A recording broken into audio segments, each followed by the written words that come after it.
Hello and welcome back to HR Stew. My name is Regina Direly. And I'm Holly Nels. And this is HR Stew.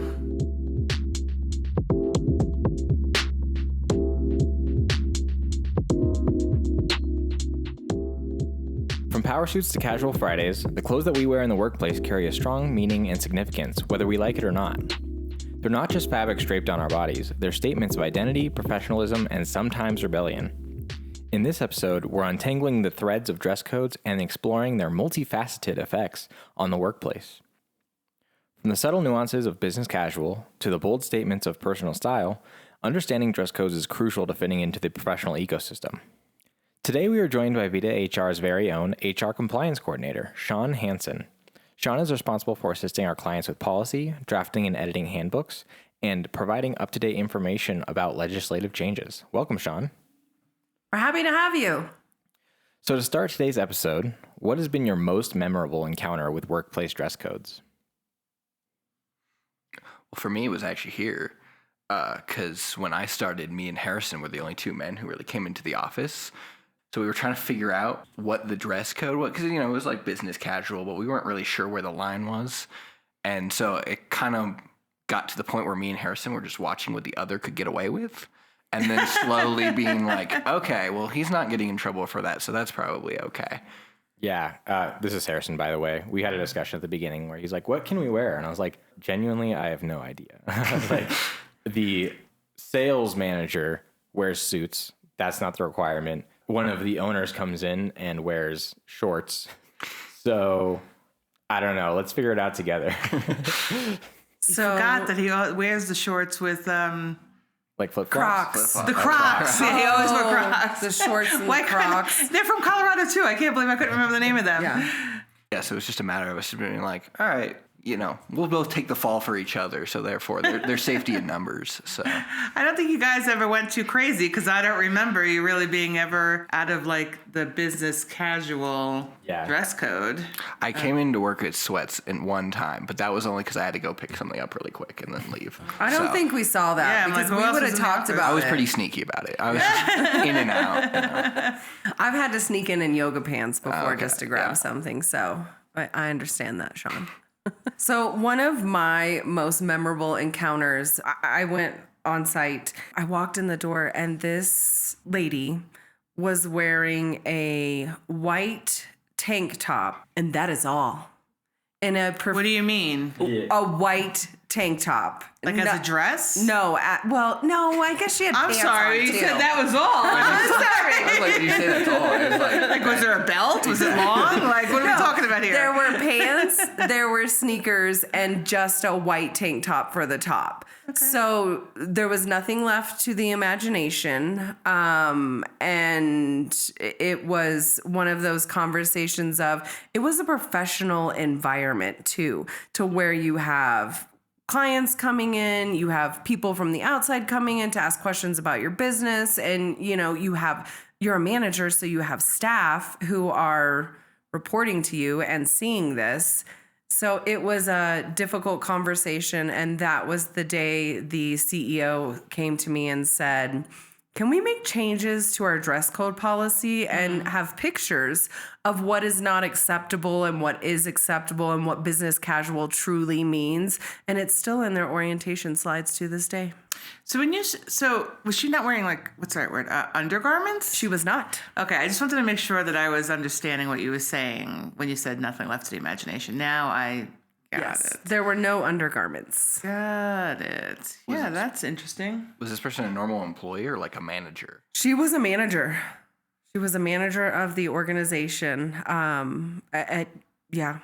Interesting.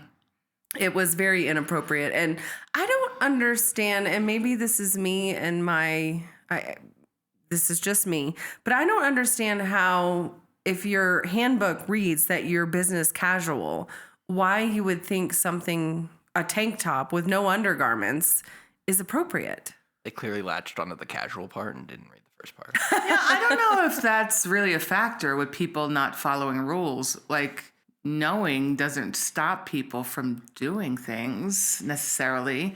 Some people also have other things, like they just want to kind of observe other people's reaction, whether it's conscious or not. Sometimes people do things like that.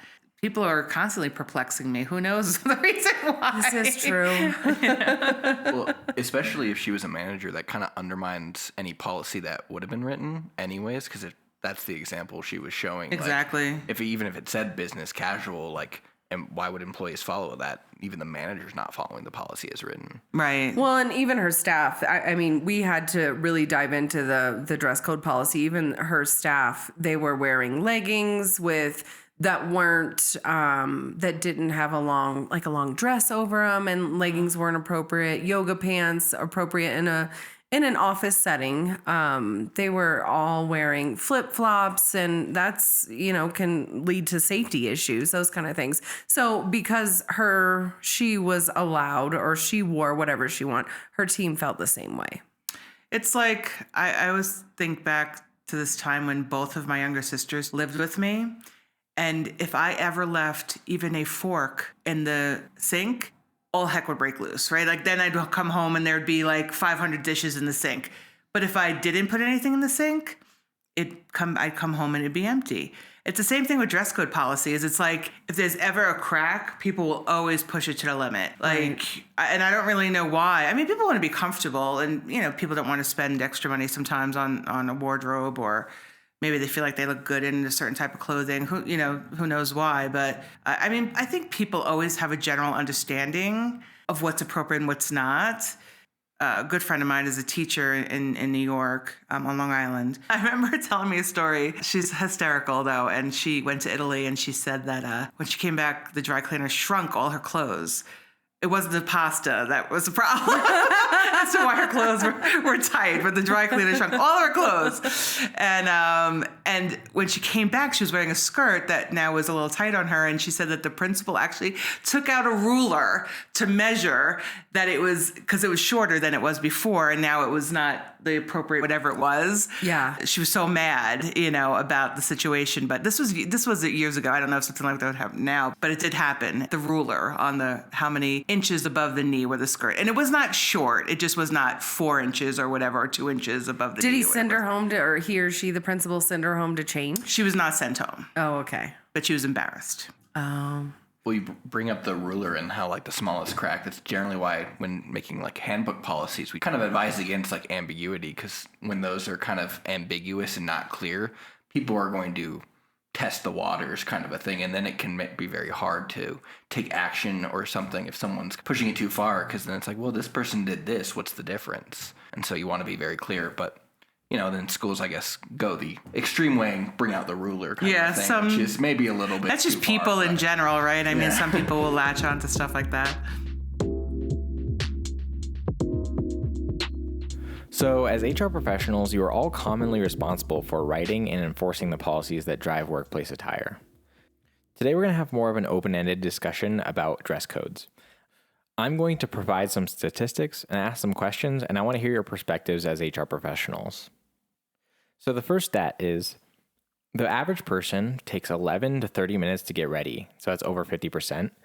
With 21% of males taking more than 30 minutes to get ready, compared to 38% of females who take longer than 30 minutes. So the question for you is, to what extent does getting ready for work influence your everyday routine? And how do you feel that different dress codes and policies affect that influence? Well, I'm definitely in the way more than 30 minutes to get ready. I mean, shower to just blow drying my hair is 40 minutes. I have a lot of hair. You do. But I don't think that the dress code impacts it at all. It's really everything else. It's the makeup and the hair, and do I need to touch up my nails and whatever.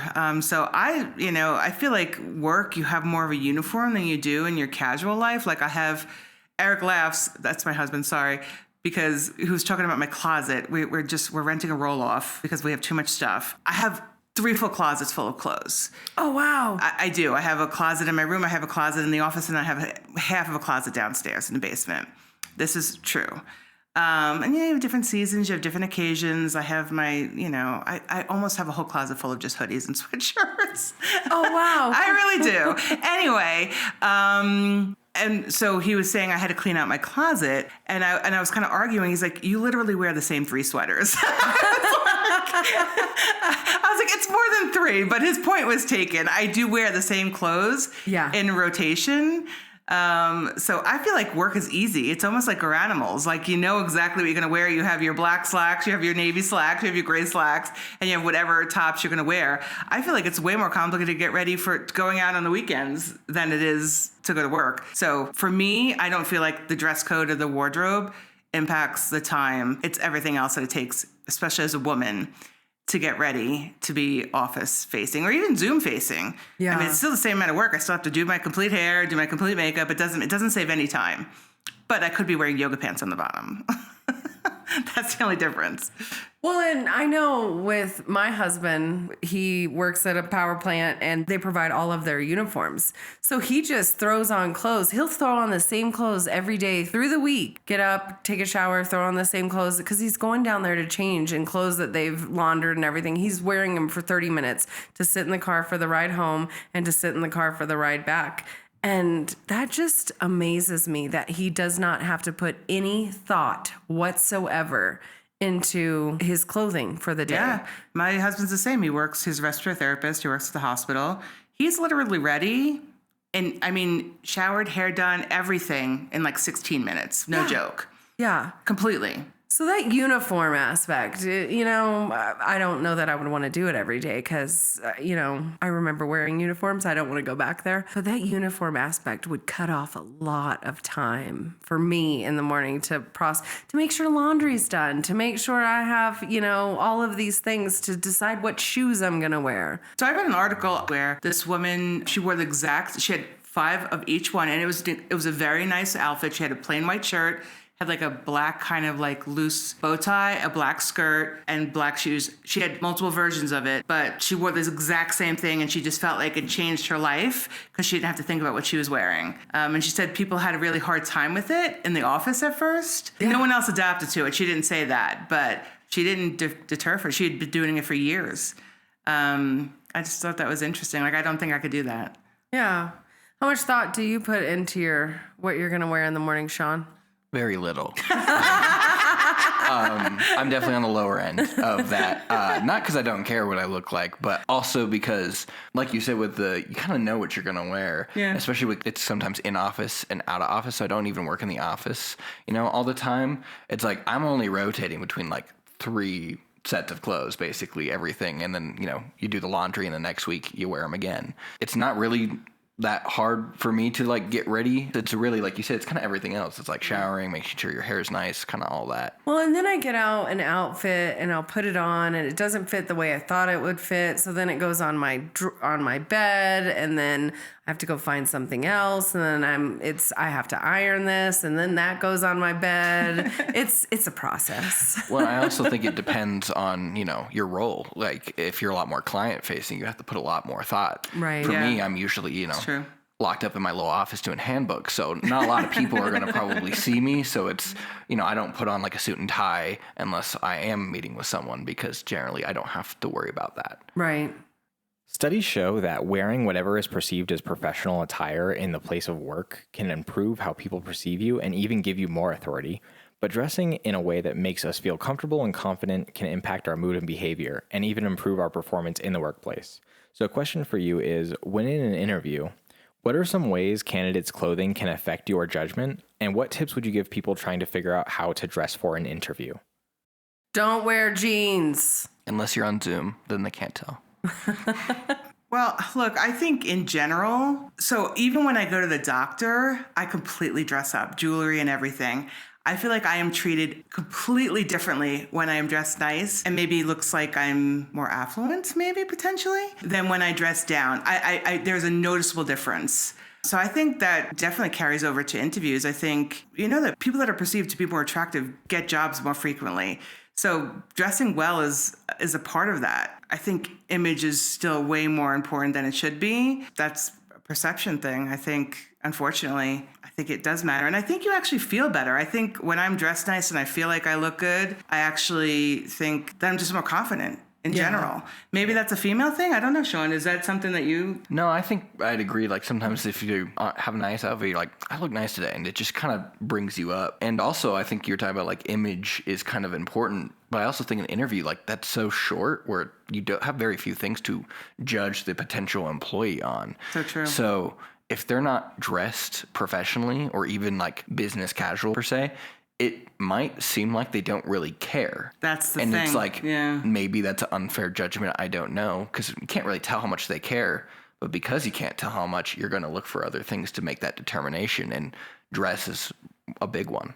Right. Me personally, when I dress up, if I'm going on site and I have my blazer and my heels, I feel. And the good necklace. And the good necklace. The lucky necklace.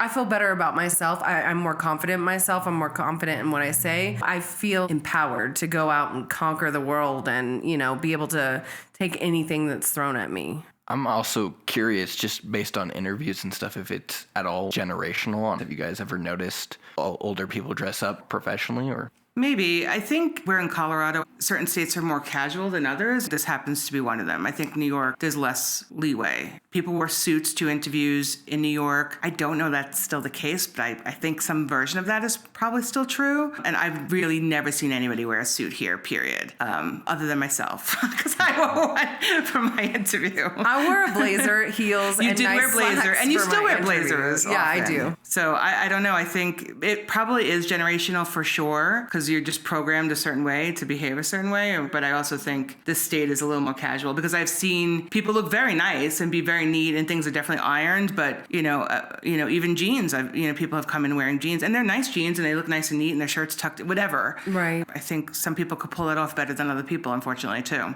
I think you're right, though. I've definitely heard the term like Colorado business casual versus business casual. So there's I've definitely never a heard that difference term. there. So it's funny, my husband, who is an electrician, he wore his suit he wore to our wedding. So a nice suit that we bought for him to wear to our wedding, that's what he wore for his job interview for his current job, because I guess we're in that generation. That's our mindset. But now when people come in to interview, they're wearing like jeans and a Carhartt t-shirt or something. He's like, what are they doing? Like, why are you wearing jeans and a t-shirt to an interview? Did they get the job? I don't know. I should ask him that follow-up question. I'll report back next podcast. Well, that's why I was curious if it was generational, because, we were talking about how our sales manager dresses up in like a suit and a tie, and that was a lot more common. But like, I don't own like a suit per se, because I've never really needed one. So when I would dress up nice for like a client meeting, I don't dress up in a suit because I just don't have one. Right. He's older Gen X. He even has the fancy socks. Yeah. Yes. So refocusing on the question, what are some tips you might give people trying to figure out how to dress for an interview? How much you want it, again, is kind of reflected in how you dress. So definitely be mindful of that. Yeah, I don't think a suit is necessary, especially if you don't have the means to purchase one. But a nice shirt and a nice pair of slacks, right? And if you have to wear jeans, make them the nicest pair that you have, and make sure the shirt is a step above. Right. Yeah. For guys, at least, like maybe like a collar button up shirt, but it goes a long way. What's that old saying? Dress for the job you want, not for the job you have, or something along those lines. That's it. I think exactly. Do you think it could be negatively perceived to overdress though for certain job interviews? So, maybe not as professional of a environment. I think it depends on who's interviewing you, right? I mean, my husband got the job. Go big or go home is what I say. But, depending if you're interviewing with somebody who is dressed very casually, I think it's more of a sometimes when you care too much, people perceive that in a weird way. Yeah. As well. Being relatable, I think. Yeah. That was one of the questions. When I first started, there was a conversation amongst the HR team internally. I have to go on site to this client, and should I wear a blazer and heels and all that? And I don't remember who told me this, but somebody said something along the lines of, if you're going to a plumbing facility or a manufacturing plant, you probably don't want to wear heels and a blazer because you're not relatable, like Harrison said, and you want to maybe tone it down a few notches so that way you can fit in or be more relatable to the staff.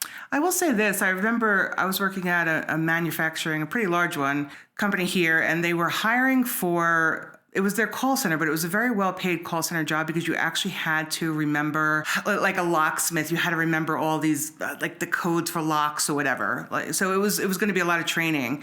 This guy came in, he was like in his late 20s, and he was wearing slacks. They weren't nice slacks. He was wearing a shirt. But I remember talking to the manager after the fact, and the guy did fine on the interview, but the manager just happened to be a very empathetic person. And he was like, you know what? He's like, I really just think I want to give him a shot. Like, I really feel like he needs a chance. And what he said, and I don't know why I always remember this, but he said, I just remember there was a time in my life when I couldn't afford to buy new shoes. And he goes, and I could actually smell his shoes. And he said, and I just feel like no one's given this guy a chance. It's a weird thing. I don't know why he related the shoe thing, but it meant something to him. Like it was something he had experienced. Did the guy stay? Was he good?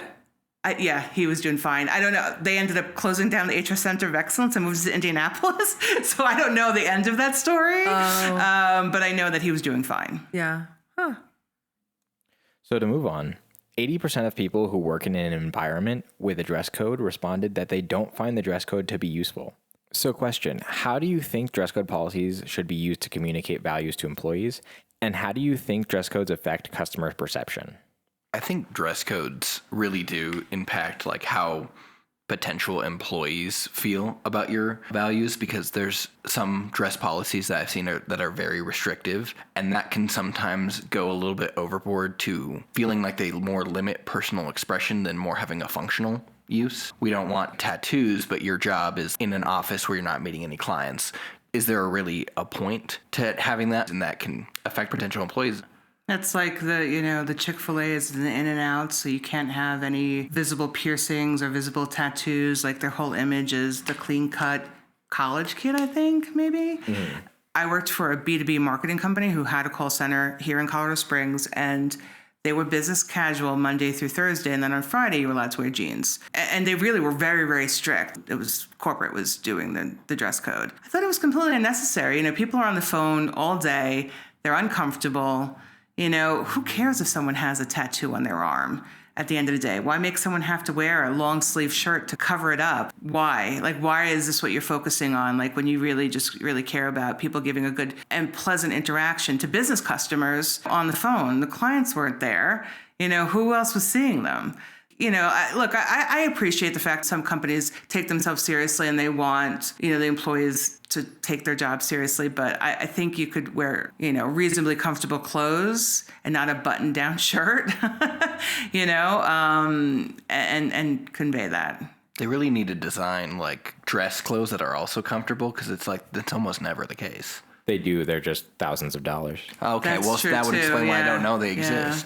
But I also think part of the problem is sometimes customer perception of employee dress is the dress code is very different from employee perception of the dress code. It can be an employee wants to be probably a little bit flexible, be a little more comfortable, but there's a lot of situations where, depending on the type of business, the customers really expect a certain level of dress code. And so it can be hard to find that balance of we want to let our employees be comfortable, but also we don't want our customers or potentially losing customers based on casual dress and maybe not degree of professionalism. So the average American spends $161 per month on clothes. Women spend nearly double on average over men on clothes. So should HR management consider employee demographics like gender, age, or income when crafting dress codes? I think there's ways that you could be in dress code regardless, depending on how creative you want to be with your shopping. You could shop at Walmart and still find things that would probably meet almost not a suit dress code, but any other dress code. Well, and two, you can go to the Goodwill. I think at least in regards to demographics, as far as income, I would agree. You can usually get within swinging distance of any sort of dress code unless it's extremely restrictive, and then I think that company probably has a different problem at that point. But I do think a lot of people should maybe consider their dress code policies due to changing demographics and changing views.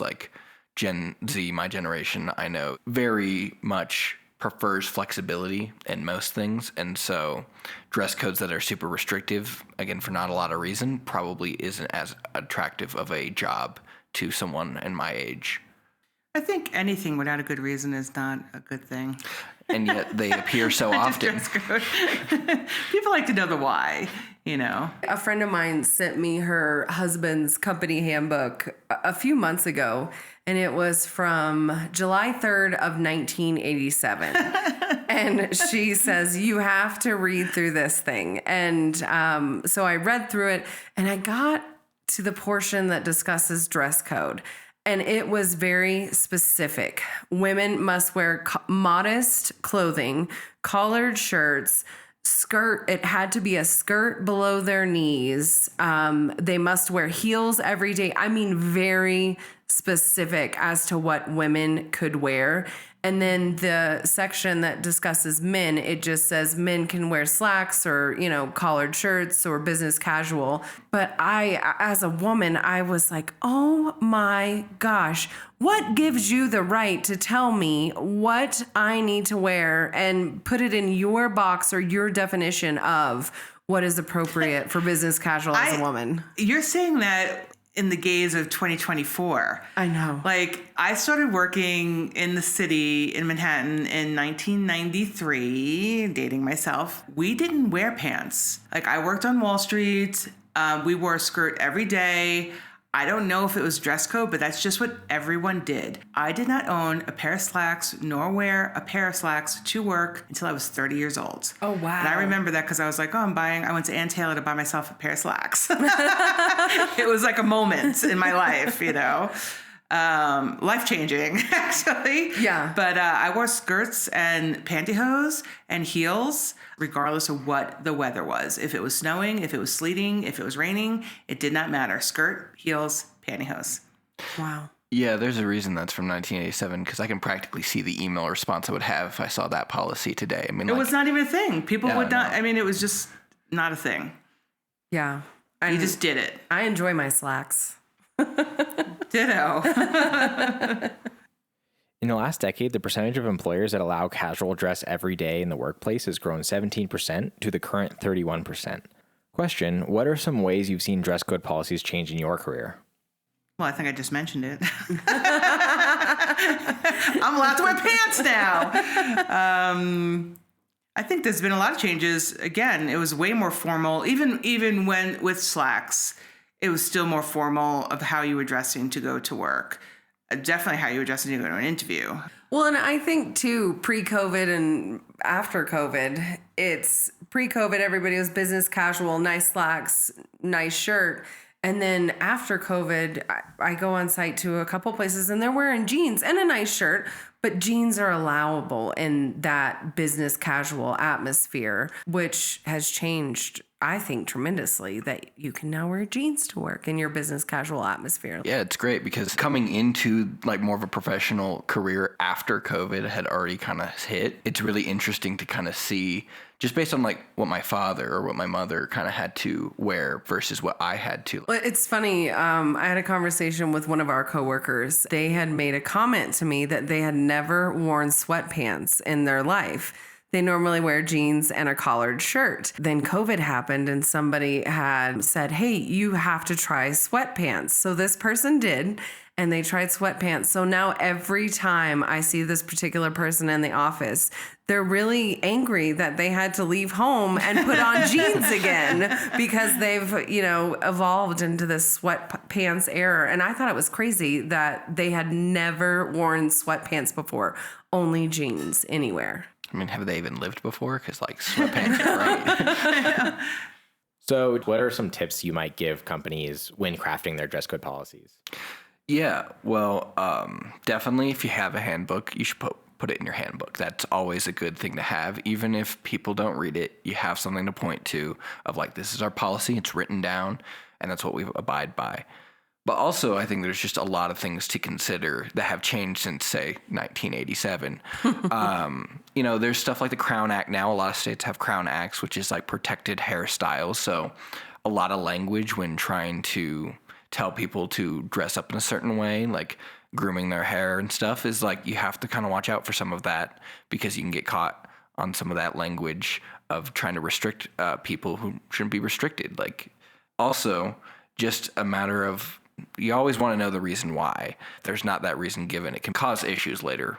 Be very clear on what your expectations are, but also make it clear why those expectations are in place. So that's what I would have to say.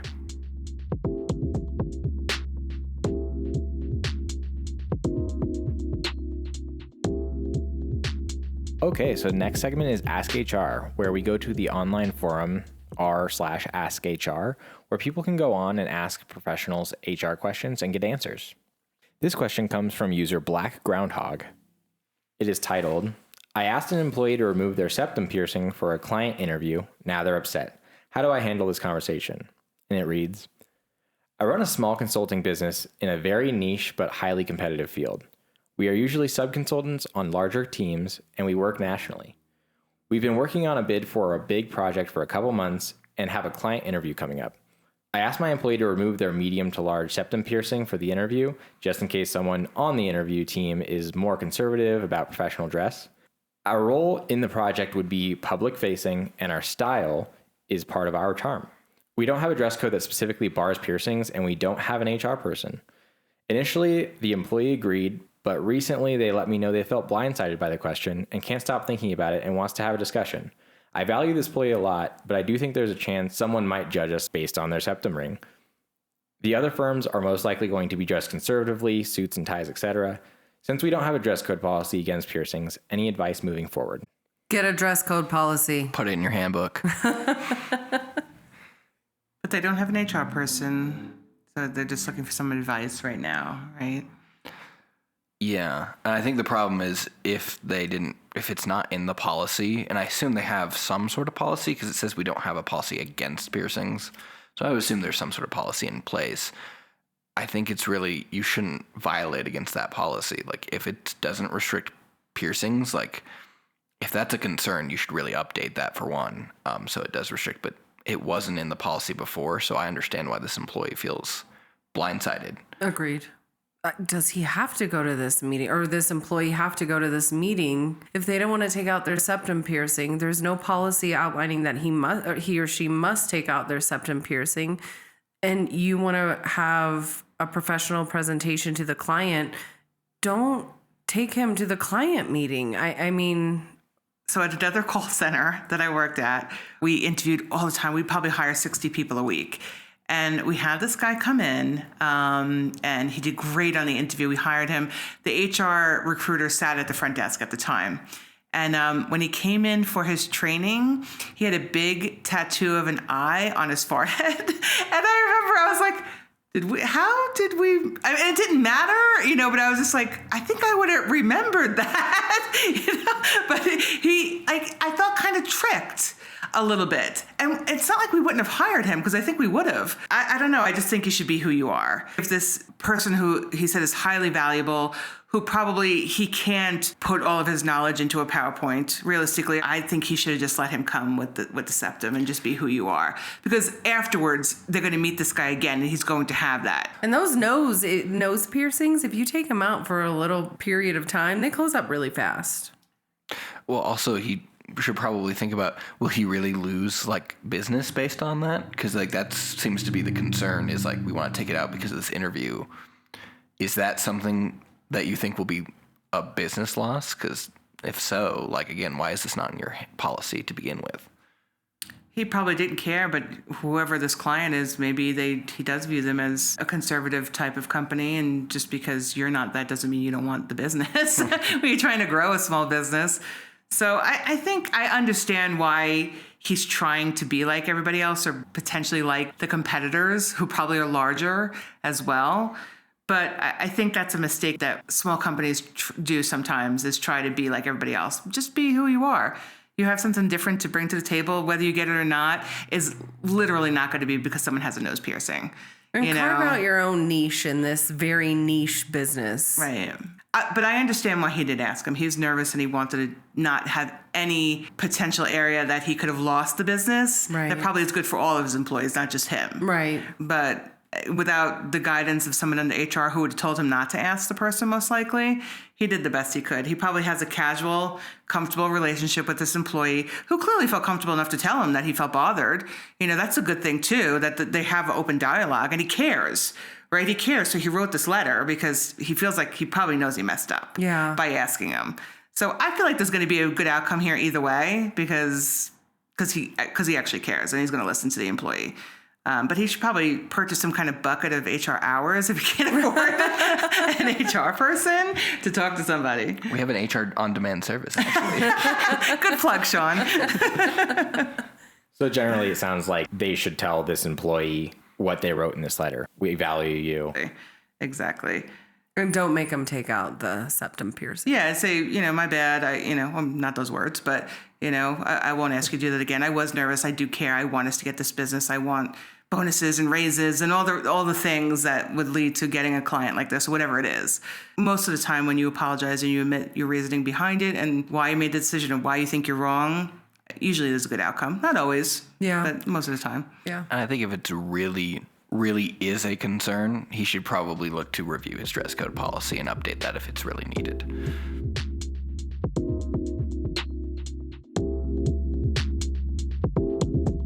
Sean, thank you so much for joining us today.